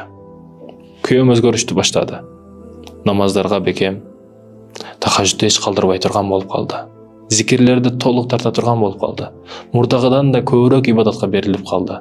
Садаканы, ихсанды калтырбай калды. Чындыгында тыным билбей калды. Күйөөм аракет токтобой калды. Түндө аз уктайт, күндүзү иште, түндөс Кудай менен, Аллах менен тынымсыз мамилени үзбөй жатты. Күйөөмдө өзгөрүшүн байкап жаттым мен. Ооба. Күйөөм өзгөрдү. Күйөөмдө өзгөргөнүн кайненем билет эле. Кийинчерээк мен билдим. Күйөөм ооруга чалдыккан экен. Өтөр күнү жакындап калган экен. Албетте. Өмүрлүк жолдошум мени бардык нерсеге жетишиме себепчи болгон. Жашоомду түп тамырынан өзгөрткөн, улуу максат жолунда мени бириктирген өмүрлүк жолдошум менин сүйгөнүм. Менин күйөөм бул жашоодон кош айтышты, көз жумду. Пайгамбарыбыз Мухаммад саллаллаху алейхи вассалам өттү. Артынан Фатима кызы өттү. Фатима кызыбыз өттү, артынан атасы өттү. Эмне дээримди билбеймин. Өзүмдү коерго жер, айтарга сөз таппаймын. Албетте эки сөз ашыкча бир сөз жетпей жатат. Деңдороомун. Башыма колду койсо эч нерсени билбейм, эч нерсени тааныбайм. Кыйкыргым келет, бакыргым келет. Эмне үчүн, эмне үчүн дегим келет. Бирок күйөөм берген тарбия мени ыйманымдан ажырата алган жок. Күйөөм мени чындап тарбиялап кеткен эле. Тагдыр үчүн, ушул кыйын азаптар үчүн, бардыгы үчүн тарбиялап койгон эле. Мен Аллах үчүн күйөөмдүн аманатын ишке ашырышым керек эле. Чыныгы азаматты тарбия кылышым керек эле. Өмүрлүк жолдошумдун каалоо тилектери жерде калбаш керек эле. Ооба, күйөөм кетти, бирок максат тилектери кеткени жок. Күйөөм кеткен болушу мүмкүн, бирок арзуу тилектери кеткени жок. Күйөөм кеткен болушу мүмкүн, бирок ал биздин жүрөгүбүздө. Кайненем албетте жүрөгүнүн жарымы кетти. Сездирбештик аракет кылат эле кайненем, бирок баары мен сезет элем, кайненем дагы өтө кыйналып жатат. Өтө азап тартып жатат. Баласы жоктугу кадимкидей билинип, кайненем дагы кыйналган азапта, оору абалда кыйналып жатты. Эмне кылсын? Аллахтын тагдыры каршы кылбайт. Албетте. Кайненем көп нерсени үйрөтүп жатты балдарыма, кыздарыма. Мен баягы кухнядагы иштер, кээ бир иштер кайненем Куран, жана Куранга басым жасап, Куран менен убактысын өткүзүп, балдарыма, кыздарыма Куран үйрөтүп жатты. Алим ата туктуу. Чыныгы лидерлерди, чыныгы батыр адам тарбиялап кылыш биздин милдетибиз эле. 1000 километрге кеткен жердагы биринчи кадамдан башталат. Самолетте учуш үчүн машинага отуруш керек. Машинага отуруш үчүн үйдөн чыгыш керек. Ал үчүн биринчи кадамды коюш керек. Бардык нерсеге кичинекей нерседен жетебиз. Кичинекей нерсе аркылуу чоңуна жетебиз. Бир кичинекей таш аркылуу чоң таш, тоолор куралат. Машинанын кичинекей бир гайкасы болбосо машина жүрө албайт. Ошол сыяктуу кичинекейден баштап, бир кичинекейинен баштап балабызды туура татыктуу тарбиялаш биздин мойнубуздагы милдет эле. Күйөөмдүн арманы, күйөөмдүн чоң максатын орундатыш биздин милдетибиз эле. Күндөрдөн бир күн кайненем бардыгыбызды чогултту, кыздарын, балдарын бардыгын чогултуп, бизди дагы байлап берген жок. Эртең атаң жемен. Биз дагы кетер күнүбүз, ишер суубузду көнөрүбүз, бардыгы убакыт саатына жетип калды.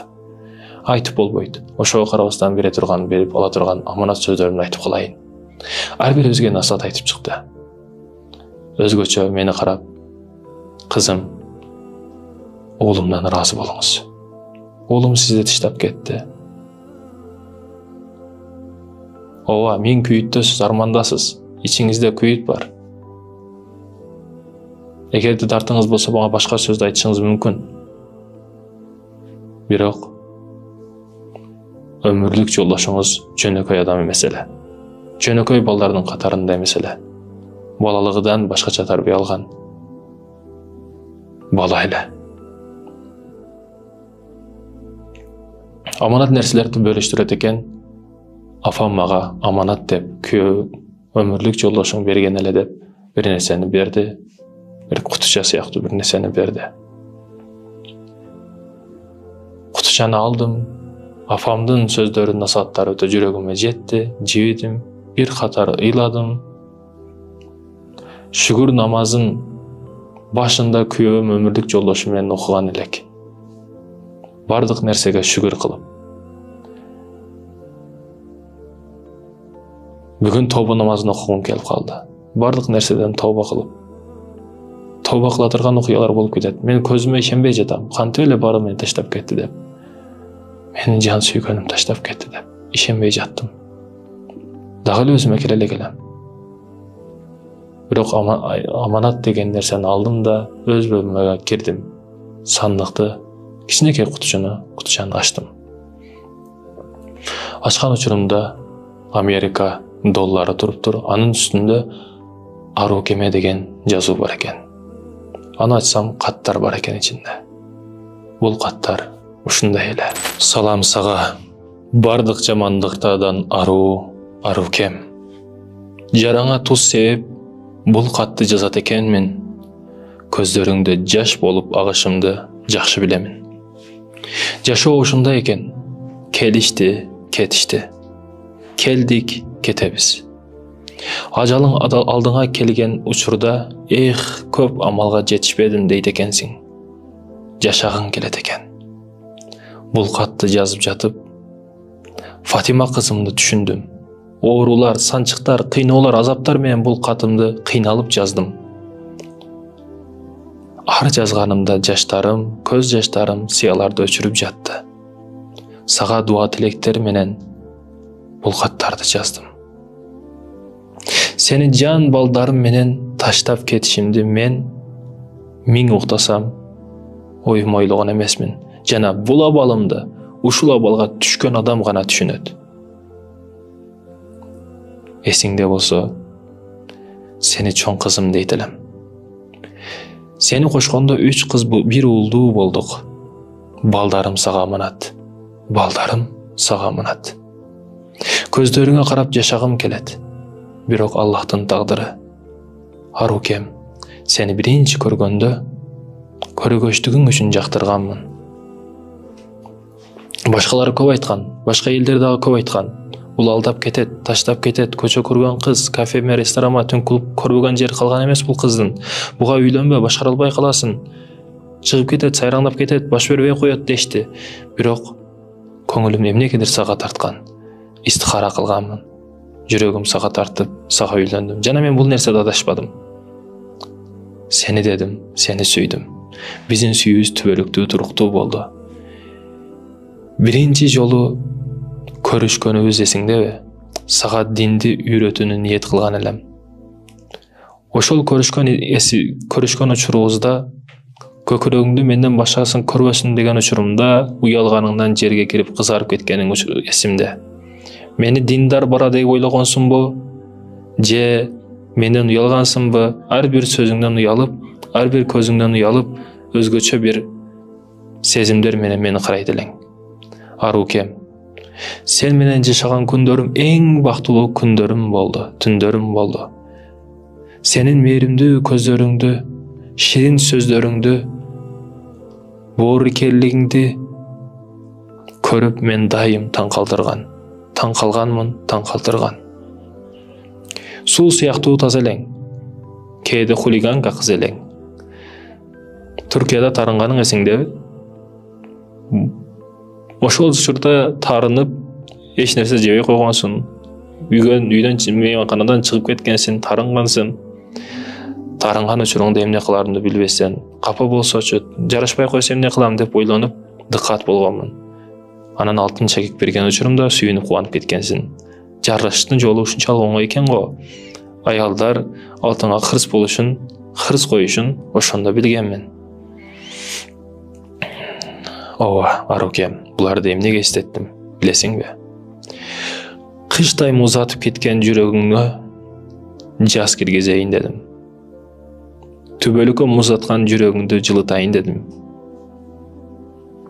Кош бойлуу болгон учуруң эсимде. Кош бойлуу болгон учуруңда эт алып келиңиз дей берет элең. Эт алып келиңиз дегениңде мен уул окшойт деп билгенмин. Шериндик торт жегим келип атат, торт алып келиңиз дегениңде асмандарга учуп жылдыздарды үстүнөн барып торт алып келет элем. Кыз окшойт деп, кыз экен деп билет элем. Анан сол жака жан баштап уктай берет элең. Ошондо кыз бала уйкучу болот экен да деп билип алат элем. Уулум да эч уктабайт элең, уктатпайт эле уулум. Арукем, ошондой бактылуу күндөрүбүз. Албетте. Сен апамдын эрке кызы элең. Үйдө кичине жумуш кылмыш болуп, иш кылсаң да кылбасаң да чарчадым деп олтурганыңда, апам келип чарчадың кызым, эс алып ал десе, уун чыкпастан кирип мышыктай уктай берет элең. Асыр учурунда ойгонуп анан чыгып келет элең. Ошо уйкуларыңды сагындым. Сени сагындым. Гүлүм, Арукем. Өмүрүбүз туруктуу болбоду. Биз бир бүтүн элек. Мен сени мурдараак таштап кетүүгө туура келди. Ооба. Өмүрүбүз канчалык баттыкта өткөнүнө карабастан, сен менен өткөргөн күндөрүм эң бактылуу күндөр болду. Мага кочкордой уул кыздар төрөп бердиң. Бир уул, альхамдулилла. Кудайыма 1000 мертебе шүгүр. Ушундай балдарды белек кылганына шүгүр. Арукем, сен менен бүтүн элек сени таштап кеттим. Таштап кетип жатам, менден разы болгон. Ошол жерге сага койгон кичинекей акча бар. Башкаларга муктаж болбошуңар үчүн, башкаларга көз каранды болбошуңар үчүн ошол акчаны таштап койдум. Сен мындан дагы көбүрөккө татыктуусуң. Бирок колумдан келген ушул. Менден разы бол. Биз аманат кылган, биз улуу максат кылган максатыбызды эстен чыгарба. Жана буну аягына чык. биздин балабызды тарбияла, татыктуу тарбияла. Эл жерге кызмат кылган улуу инсандардан кыл. Менин өтүшүм чындыгында көп нерсени өзгөрбөйт. Себеби пайгамбарыбыз саллаллаху алейхи вассалам өткөн учурда эң көп нерсе өзгөргөн. Пайгамбарыбыз саллаллаху алейхи вассалам өлүм төшөгүндө жаткан учурда кызы Фатима ыйлай берип болбой калат. Ошондо пайгамбарыбыз Фатима кызын чакырып, Фатима кызынын кулагына бир нерсени шыбырайт. Пайгамбарыбыздын кызы ошол учурда Фатима энебиз күлүп жиберет. Эмне деп шыбыраган эле билесиңби, арукем? Пайгамбарыбыз саллаллаху алейхи вассалам өлүм төшөгүндө жатып, Фатима кызым, мен бул дүйнөнү таштап кетем, бирок эң биринчи мага жолуга турган сен болосуң кызым деген учурда Фатима кызыбыз күлүп жиберет. Фатима энебиз күлүп жиберет. Пайгамбарыбыз өтөт. Пайгамбарыбыз өткөндөн кийин гүлдөрдүн гүлү, жүздөрдүн жүзү болгон Фатима энебиз дагы оору сыркоолоп калат. Оору сыркоосу күчөйө баштайт. Али радиаллаху анху күйөөсү Фатима энебиз булардын 5 баласы болгон. Абал оорлошкондон оорлошуп, балдарды чыгарышын суранат күйөөсүнөн. Азирети Али балдарын алып келет. Ар бири бири-бириден жыттап, өөп, ар бири менен бири-бириден коштошот Фатима энебиз. Анан ошол жердеги энекеден энеке менин жуунушума суу куюп бериңиз дейт. Тазаланып алайын дейт. Тазаланат. Бөлмөнүн ортосуна жаткызыңыздар деп ошол жердеги жардамчылар менен эң жакшыныгай кийимин кийип, ошол бөлмөнүн ортосуна жайкы берет. Фатима энебиз бөлмөнүн ортосунда жатат. Фатима энебиз ошол жерде жатып, Кудайга чындап истигфар айтып, дуа кылышты баштайт. Дуалар ошончолук күчтүү болгондуктан сыртка дагы угулушту баштайт. Сыртта угуп жатты, бардыгы сыртка чыгып угуп жатты. Бир учурда дуалар токтоп калат. Ичине киришсе, үйдүн ичине кирип көрүшсө, миң көздөрүнө ишенбеген нерсе Фатима энебиз бул дүйнөдөн кош айтышыптыр.